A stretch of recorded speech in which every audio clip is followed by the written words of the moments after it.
नमो नमः संस्कृता। आज हम देखेंगे अव्ययी भाव समास।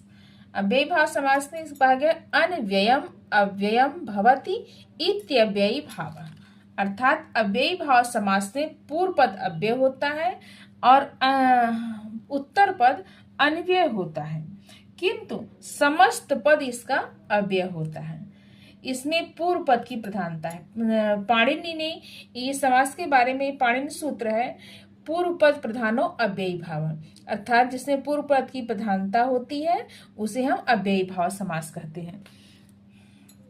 अब अव्ययी भाव समास कहाँ कहाँ पर होता है, कहते हैं अव्ययम विभक्ति समीप समृद्धि वृद्धि यथा भावात्य या संप्रति संप्रति शब्द प्रादुर्भाव पश्चात यथा आनुपूर्व्य योग पद्य सादृश्य संपत्ति साकल्यांत वचनेषु, अर्थात विभक्ति सामीप्य समृद्धि वृद्धि वृद्धि यानी रिद्धि का अभाव, अर्थाभाव, अत्यय यानी अतीत होना और असंप्रति वर्तमान काल से युक्त होना, शब्द प्रादुर्भाव प्रसिद्धि पश्चात यथार्थ आनुपूर्व्य यानी अनुक्रम योगपद्य सादृश्य संपत्ति साकल्य और अंत। इन अर्थों में से किसी भी अर्थ में वर्तमान अव्यय का समर्थ सुबंत के साथ समास होता है। जैसे विभक्ति का हम देखते हैं।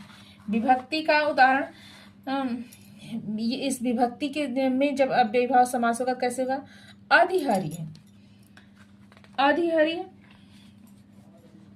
अर्थात हरि में अधिहरि है तो इसका समास हो जाएगा हरौ इति, अर्थात हरि में। अब दूसरा आता है समीप। समीप का बनेगा उपनदम नद्याः समीपम, अर्थात नदी के समीप। समृद्धि समृद्धि का बनेगा सुभिक्षम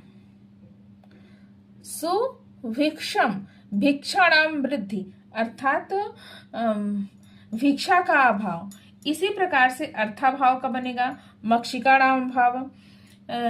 अत्यय का बनेगा हिमस्य अत्यय।